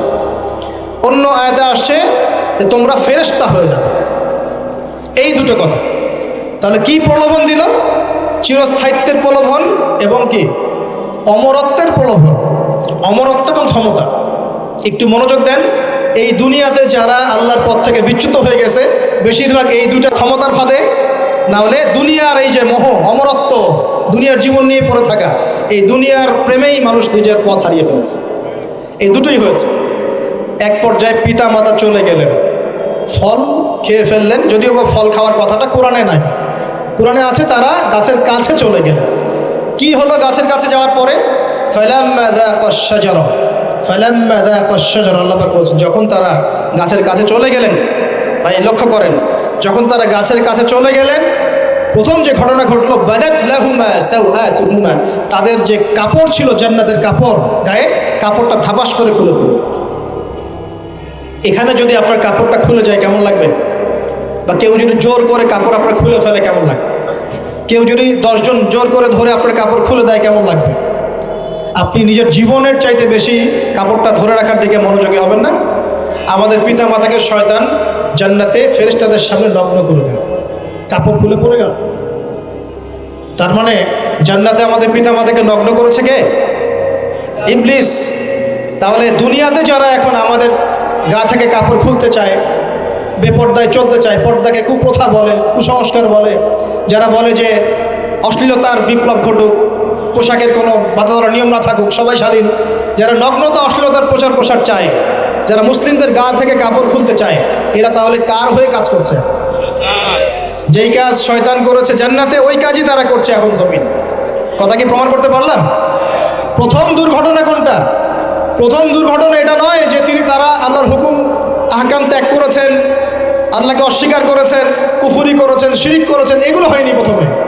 সর্বপ্রথম দুর্ঘটনা হয়েছে গা থেকে কাপড় খুলে পড়ে গেছে, তাও জান্নাতে সবার সামনে। এবার আমাদের পিতামাতার কি অবস্থা চিন্তা করে, লজ্জাস্থান প্রকাশিত হয়ে গেছে। এবার তারা জান্নাতের গাছের পাতা ছিঁড়ে ছিঁড়ে ছিঁড়ে গা এই লজ্জাস্থান ঢাকা শুরু করলেন। এটা সূরা আরাফের মধ্যে আছে। এবার আল্লাহ পাক তাদেরকে বললেন, আলাম আকুল লাকুমা, আমি কি তোমাদের দুজনকে বলি নাই, ইন্নাশ শাইতানা লাকুমা আদুউম মুবিন, শয়তান তোমাদের স্পষ্ট শত্রু, আমি কি তোমাদেরকে বলি নাই? এবার আমাদের পিতামাতা দরদর করে চোখের পানি ফেলে দিয়ে আল্লাহকে বলছেন, রব্বানা যালামনা আনফুসানা ওয়া ইল্লাম তাগফির লানা ওয়া তারহামনা লানাকুনান্না মিনাল খাসিরিন। এই দোয়া করার পর আল্লাহ পাক তাদেরকে মাফ করে দিলেন, বলে সুবহানাল্লাহ। কিন্তু জান্নাতে আর থাকা হলো না, জান্নাতে আর থাকা হলো না। আমরা অনেকে মনে করি এই ঘটনার কারণে হয়তো আল্লাহ পাক তাদেরকে নামিয়ে দিয়েছেন, এই কথাও ঠিক না। কেন ঠিক না? কারণ আল্লাহ পাক দুনিয়া সৃষ্টি করেছেন আগে, আর আল্লাহ আগেই মানুষ সৃষ্টি করার আগেই আল্লাহ পাক বলেছেন দুনিয়াতে আমার খলিফা পাঠাবো। তার মানে দুনিয়াতে যে আদম আলাইহিস সালামকে পাঠানো হবে এটা আগে থেকেই লেখা ছিল, এটা পরীক্ষা। এবার নামিয়ে দিচ্ছেন আল্লাহ পাক, কুল নাহবিতু মিনহা জামিআ, তোমরা সবাই এখন নেমে যাও। কে কে নেমে যাও? আদম, হাওয়া, ইবলিস সব নেমে যাও। কোথায় নেমে যাও? দুনিয়াতে নেমে যাও। ফাইম্মা ইয়াতিয়ান্নাকুম মিন্নি হুদান, দুনিয়াতে তোমাদের কাছে আমার পক্ষ থেকে হেদায়েত আসবে। কি আসবে? হেদায়েত মানে আল্লাহর কিতাব এবং নবী রাসূল আসবেন। ফামান তাবিআ হুদায়া, যারা আমার হেদায়েতকে মেনে চলবে, ফালা খাউফুন আলাইহিম ওয়ালা হুম ইয়াহজানুন, তাদের কোনো টেনশন নাই, কোনো ভয় নাই। যে জান্নাত থেকে এসেছো ওখানেই ফিরে আসবে ইনশাআল্লাহ। কিন্তু ওয়াল্লাযীনা কাফারু ওয়া কাযযাবু বিআয়াতিনা, যারা আমার আয়াতকে মিথ্যা প্রতিপন্ন করবে, অস্বীকার করবে, ফাউলাইকা আসহাবুন নার, এরা হবে জাহান্নামের অধিবাসী। হুম ফিহা খালিদুন, তারা সেখানে ওই শয়তানের সাথে চিরস্থায়ী হবে। এই দর্শনটা কি সহজ না কঠিন? দুনিয়াতে যাচ্ছ যাও, এই দুনিয়ার জীবন চিরস্থায়ী নয়, নির্দিষ্ট টাইম দেওয়া হয়েছে। এখানে মাতাউন ইলাহিন, এখানে নির্দিষ্ট সময়ের জন্য তোমাদেরকে রিজিক দেওয়া হবে, আবাসস্থল দেওয়া হবে, স্ত্রী সন্তান বাড়ি গাড়ি সব দেওয়া হবে, তবে এটা চিরস্থায়ী নয়। এখানে হেদায়েত আসবে, কোরআন সুন্নাহ আসবে, আল্লাহর ওহী আসবে, নবী রাসূল আসবেন। তোমরা যদি এই ওহী মেনে চলো, নবী রাসূলের আনুগত্য করো, আবার সেই জান্নাতে ফিরে আসবে ইনশাআল্লাহ, কোনো টেনশন নাই, কোনো ভয় নাই। কিন্তু যদি এই দুনিয়ার সংক্ষিপ্ত জীবনে শয়তানের তাবেদারি করা শুরু করো, তাহলে শয়তানের সাথেই পরকালে জাহান্নামে থাকতে হবে, জান্নাতে যাওয়া হবে। এই হলো পরীক্ষা। এবার আমরা দুনিয়াতে নেমে আসলাম, তার মানে আমরা এই দুনিয়ার বাসিন্দা ছিলাম না জান্নাত থেকে আসছি? দুইটা বিষয় একদম স্পষ্ট। আমাদের পিতা হচ্ছেন আদম আলাইহিস সালাম, যিনি বানর ছিলেন না, মানুষ ছিলেন, এক। আর দুই নাম্বার, আমরা এই দুনিয়াতে বিবর্তনবাদের মধ্য দিয়ে আসি নাই, সরাসরি জান্নাত থেকে আসছি। আল্লাহ পাক আদম আলাইহিস সালামকে জান্নাত থেকে দুনিয়াতে পাঠিয়েছে, জান্নাত থেকে সরাসরি দুনিয়াতে পাঠিয়েছে। বরং কোরআন এর উল্টা কথা বলেছে। কি কথা? কোরআন সূরা বাকারায় বলছে একটা জাতি ছিল, তার নাম বনু ইসরাইল। কি নাম? এই বনু ইসরাইলের মধ্যে একটা দলকে আল্লাহ পাক বলেছিলেন শনিবারের দিনে মাছ ধরবে না। কি বলেছেন? শনিবারে, এই যে সাগর আছে আপনাদের মনে করেন, এই শনিবারে মাছ ধরবে না। তো বনু ইসরাইল বেশি চালাক, অতি চালাক, যারা ওই যে প্যালেস্টাইন দখল করে বসে আছে, ওরা দাবি করে আর কি, আসলে এরা সত্যিকারের বনু ইসরাইল নয়, এরা ইউরোপিয়ান জিউস, এরা কিন্তু সত্যিকারের বনু ইসরাইল নয়। এখন এরা অতি চালাক, মাছ ধরে নাই, কিন্তু মাছ ধরার বাদ দিয়ে রাখছে। মাছ আসে, বাদ দিয়ে রাখি, পরে ধরবো। এই পাপের কারণে, এই সীমা লঙ্ঘন করার কারণে সূরা বাকারা এবং সূরা আরাফে আল্লাহ পাক বলেছেন ওই মানুষগুলোকে আল্লাহ পাক বানর বানিয়ে দিয়েছে। তাহলে মানুষ থেকে বানর হয়েছে এই দলিল কোরআনে আছে, পড়ে দেখেন। মানুষ থেকে যে বানর হয়েছে এই দলিল কোরআনে আছে, সূরা বাকারায় আছে, সূরা আরাফের মধ্যে আছে। শনিবারের সীমা লঙ্ঘন করার কারণে এই অপরাধ, এই পরিণতি আল্লাহ পাক কিছু মানুষকে দিয়েছে। তারা এখনো জীবিত আছে কিনা আমরা জানি না, ওদেরকে আল্লাহ পাক মেরে ফেলেছেন না বেঁচে আছে আমরা এগুলো জানি না, কারণ কোরআন এগুলো নিয়ে কথা বলে নাই, এতটুকু কোরআন বলেছে। তবে এখনো কিন্তু বহু বাইরের মানুষ আকৃতির প্রাণীকে আল্লাহ পাক ভিতর থেকে বানর বানিয়ে দিচ্ছেন না। এটা নিয়ে একটা কথা বলতে চাই, সেটা হলো কিয়ামতের আগে আগে আরো কিছু মানুষকে আল্লাহ পাক কিন্তু শূকর এবং বানরে পরিণত করবেন। এই হাদিসটা কি জানেন? হাদিসটা শুনে রাখেন, এটা আখিরুজ জামান বা কিয়ামতের আলামত সংক্রান্ত হাদিসগুলোর মধ্যে পাবেন। আল্লাহ রাসূল সাল্লাল্লাহু আলাইহি ওয়াসাল্লাম বলেছেন, কিয়ামতের আগে আগে আমার উম্মতের মধ্যে, ভালো করে শোনেন, কিয়ামতের আগে আগে আমার উম্মতের মধ্যে একদল মানুষ বের হবে যারা মদ পানকে হালাল মনে করবে। কাকে? মদ পান করাকে হালাল মনে করবে। যারা বাদ্যযন্ত্র, গায়িকা, নায়িকা এগুলো নিয়ে নর্তকী নাচাবে রাতের বেলা, এগুলোকে হালাল মনে করবে। যারা অশ্লীলতা, বেহায়াপনাকে জায়েজ করে নিবে। ঠিক আছে, এরকম কয়েকটা পাপের কথা বলে নবীজি বলছেন একদিন সকালবেলা আল্লাহ পাক তাদেরকে ঘৃণিত বানরে পরিণত করবে। এটা হবে সামনে, কখন কিভাবে হবে আল্লাহ ভালো জানে। এবার আমি কনসেপ্টে চলে আসি। এই যে পৃথিবীতে নেমে আসলাম, তাহলে আমরা কোত্থেকে আসছি ভাই? আমরা কি পৃথিবীর অধিবাসী ছিলাম? আমরা জান্নাতে ছিলাম, ওখান থেকে আল্লাহ পাক পাঠিয়েছে। এবার পৃথিবীতে এসে আদম আলাইহিস সালামের যুগে খুব একটা দুর্ঘটনা ঘটে নাই, একটা ঘটেছে। কয়টা? একটা। ভাই হাবিলের কুরবানি কবুল হয়, কাবিলের অন্তর্দাহ হয়, জ্বালা হয়। কেন হাবিলেরটা কবুল হবে, কাবিলের কেন হচ্ছে না? এই হিংসার বশবর্তী হয়ে কাবিল হাবিলকে হত্যা করে ফেলে। হত্যা করে লাশটা দাফন করার পদ্ধতিও তার জানা ছিল না। আল্লাহ কাককে পাঠালেন, কাককে দেখে সে শিখল। প্রথম দুর্ঘটনা হচ্ছে হাবিল কাবিলের দুর্ঘটনা। বলে রাখি, আজকেও নিজের ভাইয়ের বেশে বহু কাবিল মুসলিম সমাজের মধ্যে ঘুরে বেড়ায়। নিজের ভাইয়ের লেবাসে, পোশাকে, সুরতেই বহু কাবিল এখনও কিন্তু মুসলিম সমাজে ঘুরে বেড়ায়। তো আমরা কাবিলদেরকে কাবিলের পরিণতি সম্পর্কে সচেতন করতে চাই। হাবিল বলেছিল, তুমি যদি আমাকে মারতে আসো, আমি তোমাকে মারার জন্য হাত বাড়াবো না। হাবিল জান্নাতে যাবে আর কাবিল জাহান্নামে যাবে। কেন কাবিল জাহান্নামে যাবে? নবীজি বলেছেন পৃথিবীর প্রথম হত্যাকাণ্ড সংগঠিত করেছে কাবিল। এই কারণে পৃথিবীতে যত খুন হবে, সমস্ত খুনের পাপের একটা অংশ কাবিলের আমল নামায় যোগ করা হবে। বলে নাউজুবিল্লাহ। একটা কথা মনে রাখবেন, সদকায়ে জারিয়া যেমন আছে, গুনাহে জারিয়াও আছে। একটা মদের দোকান দিয়েছেন, যত মানুষ মদ খাচ্ছে, সমস্ত গুনার একটা অংশ আপনার কাঁধে আসছে। সিনেমা হল করেছেন, মানুষ সারাদিন নেকড়া ছবি দেখে, নগ্ন ছবি দেখে, যত মানুষ এখানে পাপ করবে, সমস্ত পাপের একটা অংশ আপনার কাঁধে যায়। আবার একটা মাদ্রাসা করেছেন, যত মানুষ এখানে দ্বীনি ইলম শিখবে, এই নেকির একটা অংশ আপনি পাবেন। মরে গেলেও কবরে পাবেন। আল্লাহ পাক আমাদের সবাইকে সদকায়ে জারিয়া করার তৌফিক দেন, গুনাহের জারিয়া থেকে বাঁচিয়ে রাখুন। খুব খেয়াল রাখবেন, আল্লাহ পাক আমাদের হেফাজত করুন বলি আমি। এবার ওই যুগ শেষ, নূহ আলাইহিস সালামের যুগ। এই যুগে আল্লাহর একই সুন্নাত। নূহ আলাইহিস সালাম 950 বছর দাওয়াত দিলেন, 40টা বা 80টা পরিবার ইসলাম কবুল করেছে, বাকিরা করেনি। যারা করে নাই আল্লাহ পাক তাদেরকে ডুবিয়ে মারলেন, যারা করেছে আল্লাহ পাক উদ্ধার করলেন। সোজা কথা। আজকে সারা পৃথিবীতে যত মানুষ আমরা বেঁচে আছি না, আমরা কোনো না কোনোভাবে ওই 80 পরিবারের সদস্য। আমরা ভাই ভাই, আমরা ওই ফ্যামিলি, 80 ফ্যামিলি অন্তর্ভুক্ত। কীরকম করে? নূহ আলাইহিস সালামের 4 সন্তান ছিল। কয় সন্তান? এক সন্তানের নাম হচ্ছে হাম। কি নাম? হাম। হাম ছিল একটু কালো বর্ণের। হামকে দিয়ে আফ্রিকার কন্টিনেন্টে যত মানুষ দেখছেন ব্ল্যাক স্কিনের, কালো স্কিন, এরা সবাই হামের বংশধর। মজা না বিষয়টা? মানুষের অস্তিত্ব পৃথিবীতে, ইতিহাস, এগুলো খুব ইন্টারেস্টিং টপিক। ইতিহাস পড়তে থাকলে আপনি ডুবে যাবেন। কত কি যে বিশ্বে হয়েছে আর কত কিছু হবে সামনে, সুবহানাল্লাহ। তখন আপনার অস্তিত্ব জানান দিবে যে আমি কত ক্ষুদ্র, মহাবিশ্ব কত বড়, আল্লাহ কত বড়, কত সময় চলে গেছে আর আমি এই সময় কি করছি। এক ভাইয়ের নাম শাম। এই শামকে কেন্দ্র করে এই আরবের যে মানুষগুলো আছে, অ্যারাবিয়ান, এরা শামের বংশধর। আরেক ভাইয়ের নাম ইয়াফাস। কি নাম? ইয়াফাস। ইয়াফাসের বংশধর হচ্ছে পশ্চিমারা, মানে রোমক যারা, তারা। আরেক ভাইয়ের নাম ছিল কেনান। কি নাম? কেনান। এ ইমান নিয়ে আসে নাই, ওই যে প্লাবনে ডুবে মরে গেছে। মরে যাওয়ার পরে আদম আলাইহিস সালাম বলেছিল, আল্লাহ আমার পরিবারের অন্তর্ভুক্তকে মাফ করে দাও। আল্লাহ বলছেন, লাইসা মিন আহলিক, সে তোমার পরিবারের কেউ না। নবীর সন্তান হওয়ার পরেও ইমান না আনার কারণে সে জাহান্নামে গেছে। আর আমরা আর কি এমন মানুষ, অমুক আলেমের সন্তান, অমুক বক্তার সন্তান, হ্যাঁ, অমুক পীরের নওয়াবজাদা, অমুক তমুক, এইসব বড়াই করে লাভ নেই। আমল, আকীদা, ঈমান যদি ঠিক না থাকে, আমাদের বংশ পরিচয় আমাদেরকে বাঁচাতে পারবে, আমাদের দেশ, জাতীয়তাবাদ, বর্ণ বাঁচাতে পারবে না। যার যার কবরে তাকে যেতে হবে। নিজের আমল নিয়ে ফিকির করেন, নিজের কবর নিয়ে ফিকির করেন, অন্যের দিকে চোখ দেওয়া বন্ধ করেন, আগে নিজের কবরে ফিকির করেন। আল্লাহ সবাইকে তৌফিক এনায়েত করুন বলি। যারা বুদ্ধিমান তারা নিজেকে নিয়ে ব্যস্ত থাকে, যারা অহংকারী, উদ্ধত, এরা মানুষের পিছনে পড়ে থাকে। আল্লাহ পাক আমাদের সবাইকে নিজের চেহারা আয়নায় দেখার তৌফিক দান করুন।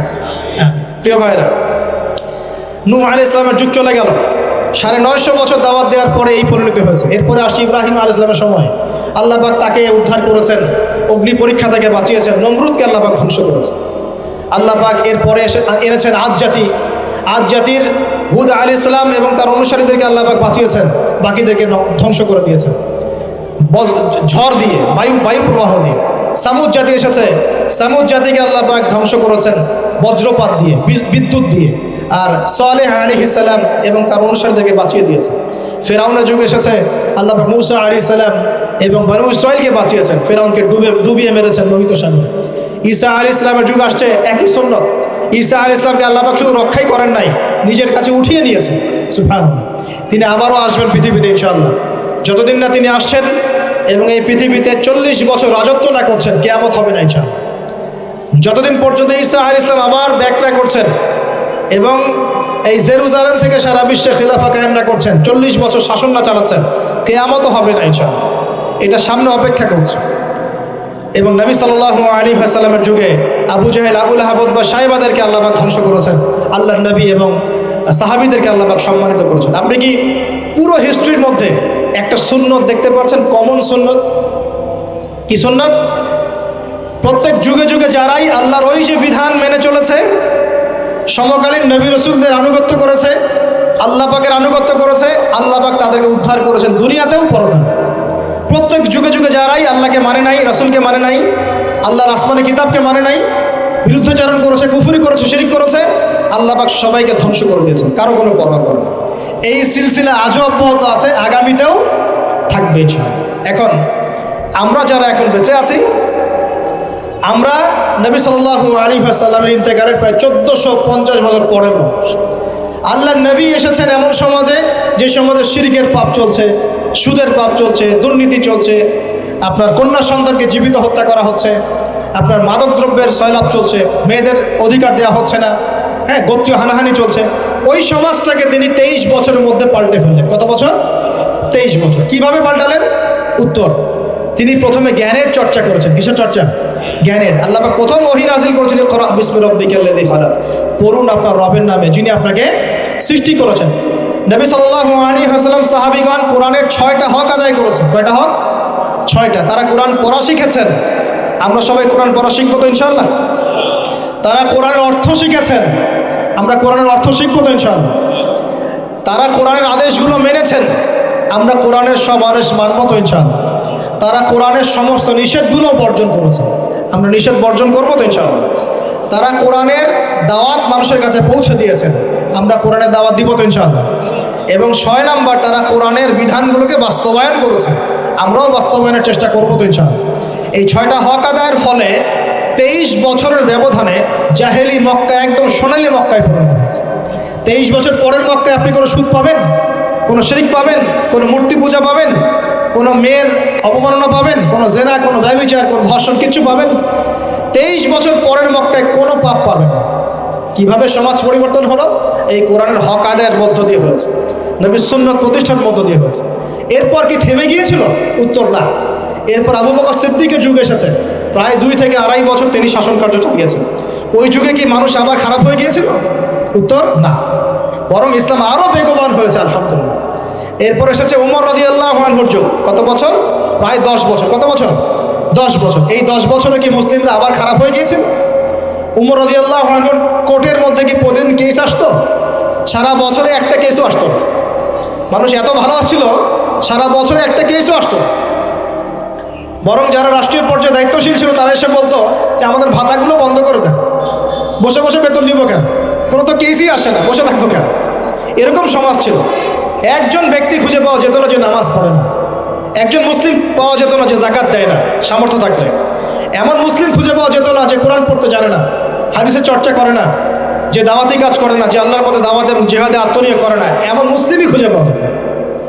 এরপরে আসলো উসমান রাদিয়াল্লাহু আনহুর যুগ। ওই যুগে ফিতনা শেষের দিকে সৃষ্টি হওয়া শুরু হলো।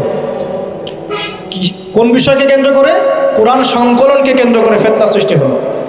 আতাতায়ীদের, বিদ্রোহীদের হাতে উসমান রাদিয়াল্লাহু আনহুকে নির্মমভাবে শাহাদাত বরণ করতে হয়েছে। তিনি প্রায় 12 বছর শাসন কার্য চালিয়েছেন। ইসলাম আরও এগিয়ে গেছে। এরপর এসেছে আলী রাদিয়াল্লাহু আনহুর যুগ। আলী রাদিয়াল্লাহু আনহুর খেলাফতে ওই উসমান রাদিয়াল্লাহু আনহুর ঘটনাকে কেন্দ্র করে, হত্যাকাণ্ডকে কেন্দ্র করে মুয়াবিয়া রাদিয়াল্লাহু আনহু এবং আলী রাদিয়াল্লাহু আনহুর মাঝখানে একটা ব্যাটল, একটা যুদ্ধ হয়ে গেছে। এর নাম হলো সিফফিনের যুদ্ধ। কিসের যুদ্ধ? সিফফিন। যাই হোক, এক পর্যায়ে আলী রাদিয়াল্লাহু আনহুকে এরকম বিদ্রোহীদের হাতে, খারেজিদের হাতে শহীদ হতে হয়। বলেন ইন্না লিল্লাহ ওয়া ইন্না ইলাইহি রাজিউন। তারপরে হাসান রাদিয়াল্লাহু আনহু অল্প কয়েকদিন শাসন কার্য চালান। তারপর উম্মার ঐক্যের খাতিরে তিনি তার শাসন কার্যের ভারটাকে মুয়াবিয়া রাদিয়াল্লাহু আনহুর হাতে সুপুর্দ করে দেন, যা ছেড়ে দিলেন। মুয়াবিয়া রাদিয়াল্লাহু আনহুর সময় থেকে উমাইয়াদের শাসন শুরু হয়। উমাইয়ারা শাসন করেছে প্রায় 132 হিজরি পর্যন্ত। কত হিজরি? 132 হিজরি পর্যন্ত, প্রায় 92 ইয়ার্স, 92 বছর তারা শাসন করেছে। এই সময় ইসলাম আরও এগিয়ে গেছে, পিছিয়ে যায় নাই। ফিতনা এসেছে, দমন করা হয়েছে। মুসলিমরা বীর দর্পে বিশ্বের বুকে শাসন কার্য চালিয়েছে। এরপর এসেছে আব্বাসীয়দের খেলাফত। জাব নদীর যুদ্ধে উমাইয়াদের পরাজয়ের পরে আব্বাসীয়রা ক্ষমতায় আসে। তারাও ইসলামকে এগিয়ে নেওয়ার চেষ্টা করছিল, ইসলাম এগিয়ে যাচ্ছিল, জ্ঞান বিজ্ঞানের প্রসার হচ্ছিল। আলহামদুলিল্লাহ, ইসলাম পিছিয়ে যায় নাই, মুসলিমরা পিছিয়ে যায় নাই, সারা বিশ্বে দাপটের সাথে আমরা চলেছি। তারপর আস্তে আস্তে ওই আব্বাসীয়দের পতন শুরু হলো। কাদের হাতে? এই তাতারিদের হাতে, মঙ্গোলিয়ানদের। মাত্র 40 দিনের ব্যবধানে পুরো বাগদাদের মধ্যে প্রায় 20 থেকে 25 লক্ষ মানুষকে হত্যা করা হয়েছে। বাইতুল হিকমা ধ্বংস করে দেওয়া হয়েছে, লাইব্রেরি ধ্বংস করে দেওয়া হয়েছে, বইপত্রকে নদীতে ফেলে দেওয়া হয়েছে। তারা ছিল উগ্র জাতি।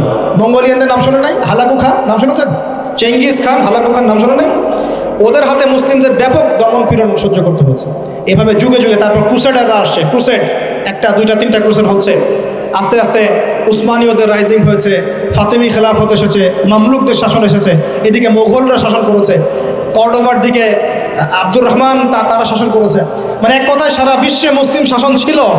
অটোমান এম্পায়ার 1923 এই সময়ের দিকে, 1914 থেকে 1923 এই সময় পর্যন্ত অটোমান এম্পায়ার এই বিশ্বে ছিল। তারপর প্রথম বিশ্বযুদ্ধে যখন তারা রাশিয়ার পক্ষ নেয়, এরপরে ব্রিটেন যখন জয়লাভ করে, এই সময় থেকে মুসলিমদের ডমিনেটেড হওয়ার সময়টা শুরু হয়েছে। তারপরে মুসলিমরা আস্তে আস্তে রাষ্ট্র ভাগ করে ফেলেছে। প্রত্যেক রাষ্ট্র টুকরা টুকরা হয়ে গেছে, ইউনিটি নষ্ট হয়ে গেছে, রাষ্ট্রের ভিতরে বিভিন্ন ফাসাদ তৈরি করে দেওয়া হয়েছে, মুসলিমদের ঐক্য ভেঙে গেছে, ইকোনমি দুর্বল হচ্ছে। সব মিলিয়ে আজকে মুসলিমদের আজকে এই অবস্থা হচ্ছে। আমাদের এখন যুবকরা চিনে না আল্লাহকে, নামাজ পড়তে মানুষ খুঁজে পাওয়া যাচ্ছে না, যাকাত দেওয়ার মানুষ পাওয়া যায় না। রমজান মাসে পার্ট টাইম রোজা রাখে, পার্ট টাইম তারাবি পড়ে, পার্ট টাইম জুমায় আসে, পার্ট টাইম ঈদে নামাজ পড়ে। প্রজন্ম আস্তে আস্তে এই জায়গায় চলে আসছে, আল্লাহকে চিনে না, রাসূলকে চিনে না, ইসলামের হিস্ট্রি জানে না, আমাদের শেকড় জানে না। এমনি এমনি হয়নি, লাস্ট 100 বছরে এই জায়গায় আমরা আসছি। লাস্ট 100 বছরের হিস্ট্রি ভালো করে পড়ে দেখবেন, বলার সময় নাই এখানে। লাস্ট 100 বছরের হিস্ট্রি পড়ে দেখবেন, যে জায়গায় আমরা ছিলাম সেখান থেকে একদম তলানিতে নেমে চলে আসছে। এখন প্রশ্ন হচ্ছে, এই অবস্থায় কি চিরস্থায়ী থাকবো, নাকি এখান থেকে আমরা সামনে যাব? সামনে যে এমনি এমনি যাওয়া হবে না এটা নিশ্চিত। সামনে যাওয়ার জন্য কিছু কাজ এবং ক্রাইটেরিয়া মেনটেন করতে হবে। আমরা জানি এরপরে আসবে ইমামুল মাহদির শাসন, তারপরে আসবে নবী ঈসা আলাইহিস সালামের শাসন, তারপরে দাজ্জালকে মেরে ফেলা হবে। আর দাজ্জালকে মেরে ফেলার আগে দাজ্জাল তার অনুসারীদেরকে নিয়ে বিশ্ব শাসন করবে 40 বছর। 40 বছর না, 40 দিন। 40 দিন।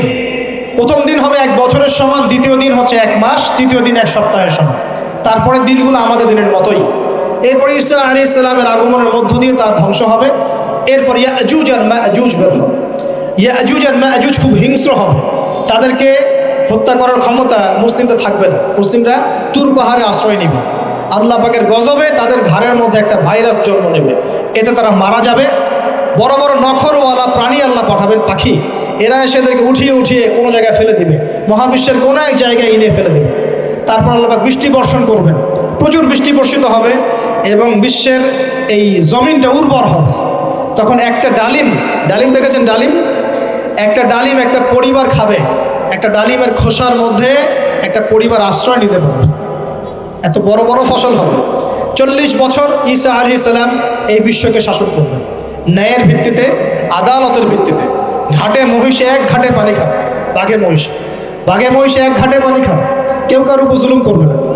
এরপর তার বিয়ে শাদী হবে, সন্তান হবে এবং তার ইন্তেকালও হবে স্বাভাবিকভাবে, এবং তাকে দাফন করা হবে নবী মুহাম্মদ সাল্লাল্লাহু আলাইহি ওয়াসাল্লামের কবরের পাশে। রওজার পাশে। এরপরে মানুষ আবার খারাপ হওয়া শুরু করবে, এতটা খারাপ হবে যে মানুষ রাস্তার মোড়ে মোড়ে জেনা ব্যভিচারে লিপ্ত হবে না, কুকুর শেয়ালের মতো। এই অবস্থায় পশ্চিম দিক থেকে সূর্য উঠবে এবং ব্যবসায়ী ব্যবসা করতে বসেছে, কাপড় খুলেছে, এই কাপড় গুটিয়ে নেওয়ার আগে কিয়ামত হয়ে যাবে।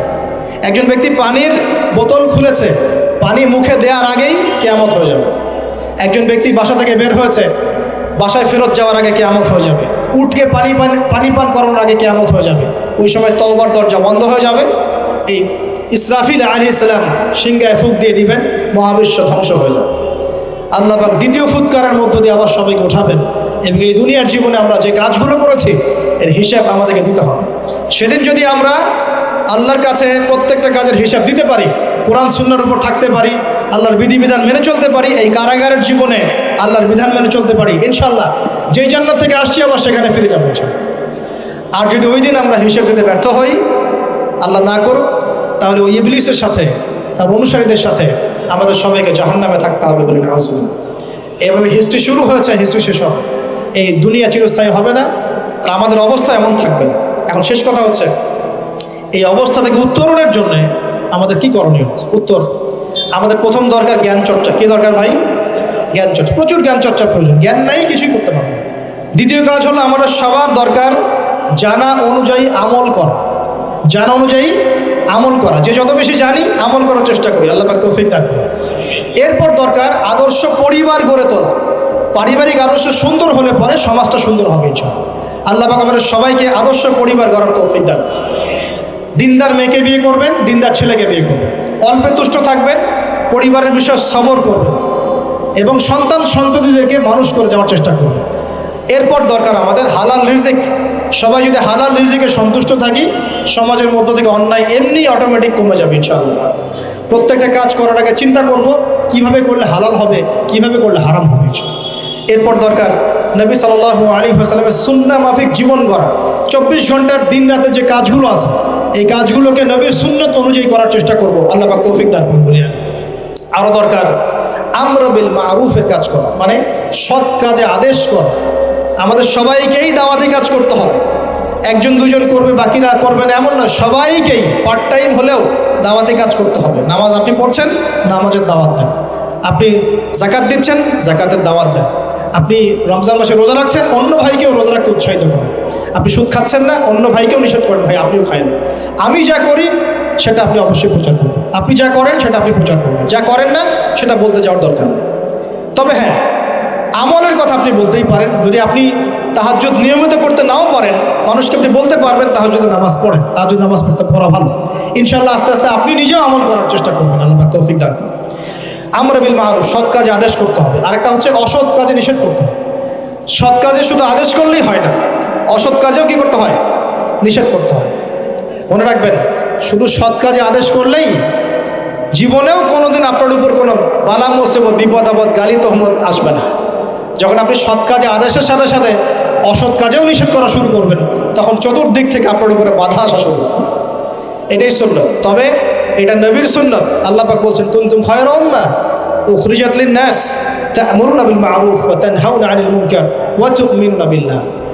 আর আমাদের দায়িত্ব হচ্ছে পরবর্তী প্রজন্মকে মানুষ করে যাওয়া, নিজেদের জান মাল সময় শ্রম দিয়ে আল্লাহর জমিনে আল্লাহর দ্বীনটাকে প্রচার করা, প্রসার করা, প্রতিষ্ঠার চেষ্টা করা এবং চরমপন্থী না হওয়া, আবার গোলালু মার্কা শৈথিলতাবাদীও না হওয়া, মধ্যমপন্থী থাকা, নিজের দায়িত্ব পালন করা, অন্যকে দিনের দিকে ডাকা।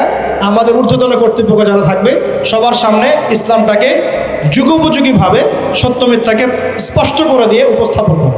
তারা যদি কবুল করে আলহামদুলিল্লাহ, যদি নাও করে তাদের দায়িত্ব তাদের, আমাদের দায়িত্ব আমাদের। That's all. আল্লাহ রাব্বুল আলামিন আমাদের সবাইকে কোরআন সুন্নাহ মাফিক জীবন করার তৌফিক দান করুন বলি আমিন।